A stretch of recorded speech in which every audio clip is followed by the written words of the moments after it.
3, 2, 1. Salam saudara, puji nama Tuhan.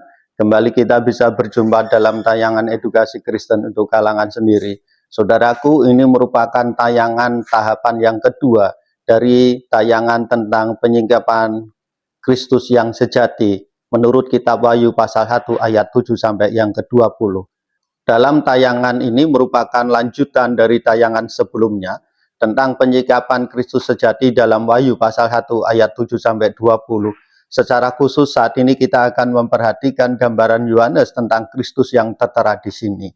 Kita dapat melihat dari Wahyu pasal 1 ayat 13 sampai 16 bagaimana Kristus menampilkan dirinya kepada Yohanes serta bagaimana Yohanes menggambarkannya di dalam ayat 13 dan ayat 16. Ayat-ayat ini luar biasa. Terdapat kesaksian. Seringkali orang membahas gambar-gambar Yesus yang digunakan di sekolah minggu itu sangat menyesatkan dan tidak sepadan dengan Wahyu pasal 1 ayat 13 sampai 16. Begini bunyi firman Tuhan. Dan di tengah-tengah kaki Dian itu ada seorang serupa anak manusia, berpakaian jubah yang panjang sampai di kaki, dan dadanya berlilitkan ikat pinggang dari emas. Ayat yang ke-14, kepala dan rambutnya putih bagaikan bulu yang putih mentah, dan matanya bagaikan nyala api. Ayat yang ke-15, dan kakinya mengkilat bagaikan tembaga membara di dalam perapian, suaranya bagaikan desau air bah. Ayat 16, dan di tangan kanannya ia memegang 7 bintang, dan dari mulutnya keluar sebilah pedang tajam bermata dua, dan wajahnya bersinar-sinar bagaikan matahari yang terik. Kita mengamati bagaimana Yesus memperlihatkan dirinya. Ini adalah Yesus yang sesungguhnya. Jika kita membaca Wahyu pasal 1 ayat 1 sampai 2, ini adalah kitab Wahyu. Wahyu milik siapa? Pemberian ilahi dari Yesus Kristus. Yesus itu terungkap, ditunjukkan secara mata dan nyata, dan inilah Yesus yang sejati. Dikatakan dan kakinya mengkilat bagaikan tembaga membara di dalam perapian, suaranya bagaikan desau air bah, wajahnya bersinar-sinar bagaikan matahari yang terik, dari mulutnya keluar sebilah pedang tajam bermata dua. Jika kita perhatikan seluruh deskripsi tersebut, itu adalah gambaran dari perjanjian lama tentang Tuhan Allah. Bagaimana sosok Tuhan Allah itu? Kalau saat ini tiba-tiba Yesus hadir di hadapan saudara, apakah saudara mampu bertahan di hadapan Yesus? Sebenarnya itu adalah pertanyaan kita. Semua saat Tuhan Yesus hadir, Yohanes sangat terkejut karena dia sekarang melihat Yesus yang sebenarnya. Inilah Yesus yang sejati. Terdapat sebuah kutipan dari penulis yang terkenal menyatakan, Tuhan Yesus ini adalah hasil dari imajinasi orang-orang sejaman ini. Digambarkan hanya sebagai domba. Namun kita terlupa bahwa dia adalah singa dari Yehuda. Dan reaksi Yohanes saat melihat hal ini dalam ayat yang ke-17 sangat jelas, bukan? Saat aku melihat dia, aku tersungkur di depan kakinya seperti orang yang sudah tiada. Namun sisi lainnya adalah Yohanes tidak mati. Jika kita memperlihatkan semua literasi yang telah disebutkan, semua itu membuktikan bahwa Kristus adalah Allah. Dia yaitu Allah. Mari kita lihat Daniel pasal 7, Yeskiel pasal 43, Yesaya pasal 11 yang merupakan representasi mengenai Allah. Sekarang ketika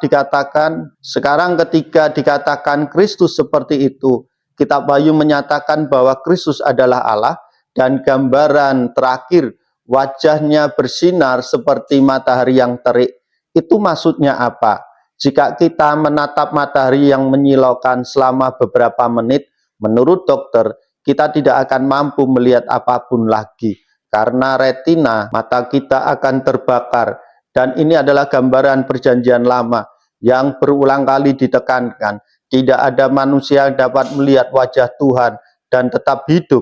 Di mana Daniel juga melihat seorang mendekat yang mengenakan ikat pinggang emas dengan wajah yang bersinar terang. Namun kemudian Daniel pun jatuh ketakutan, dan ia juga seperti orang yang tak bernyawa.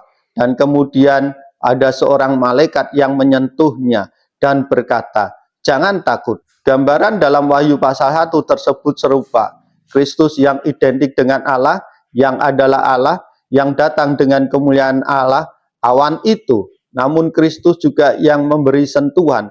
Kristus yang memperkuat Yohanes, dan Yohanes terkejut, terperanjat, tetapi tidak mati, dan disentuh, diucapkan, jangan takut. Ini sangat menarik jika kita menyelidiki seluruh Alkitab.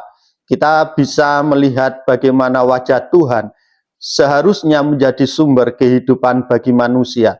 Dalam Kejadian pasal 2, kita tahu bahwa kita diciptakan untuk Allah, untuk hidup bersamanya, dan pada mulanya kita hidup di hadapan wajah Allah, berjalan bersamanya setiap hari. Dalam Mazmur pasal 16, contohnya, Daud menyatakan, aku selalu melihat kepadamu, sehingga aku tidak tergoyahkan, sehingga aku bahagia, sehingga aku bersorak-sorai. Sedangkan dalam Mazmur pasal 57, Daud sedang berada dalam kesedihan.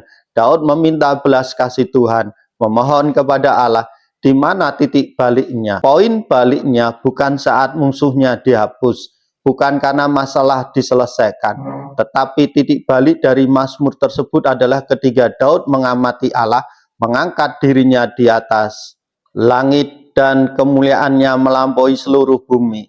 Dan kitab suci terdapat dengan jelas tema bahwa wajah Tuhan, kehadiran Tuhan merupakan keindahan tertinggi, dan kita diciptakan untuk hidup dalam hadiratnya. Mengapa hal yang paling kita butuhkan dalam hidup ini seringkali adalah hal yang paling kita takuti?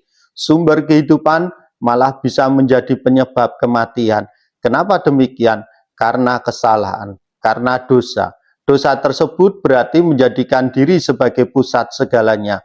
Bukan lagi Tuhan yang menjadi Alfa dan Omega, melainkan diri saya yang menjadi Alfa dan Omega. Melainkan diri saudara pun yang menjadi Alfa dan Omega. Kita senantiasa berpikir bahwa saya mampu melakukan ini karena saya, dan saya melakukan ini untuk kepentingan saya.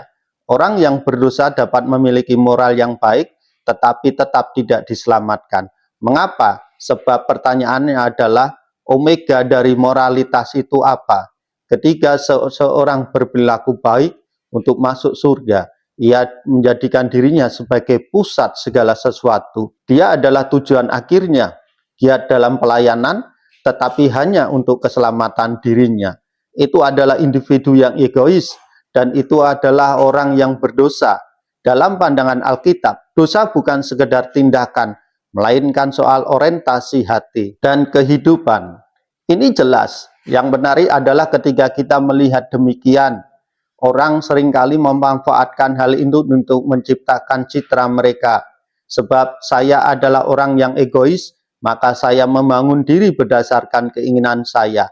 Semua yang berfokus pada diri saya, di mana letak harga diri saya, sesuai dengan yang saya inginkan, hal yang membuat saya merasa nyaman. Biasanya orang yang cerdas mengembangkan dirinya berdasarkan kecerdasannya. Saya ada karena saya pintar, atau orang yang menarik, saya ada karena saya menarik, dan seterusnya. Kita merasakan hal tersebut terhadap kelebihan-kelebihan manusia. Lalu apa yang akan terjadi saat kita berhadapan dengan kelebihan Tuhan?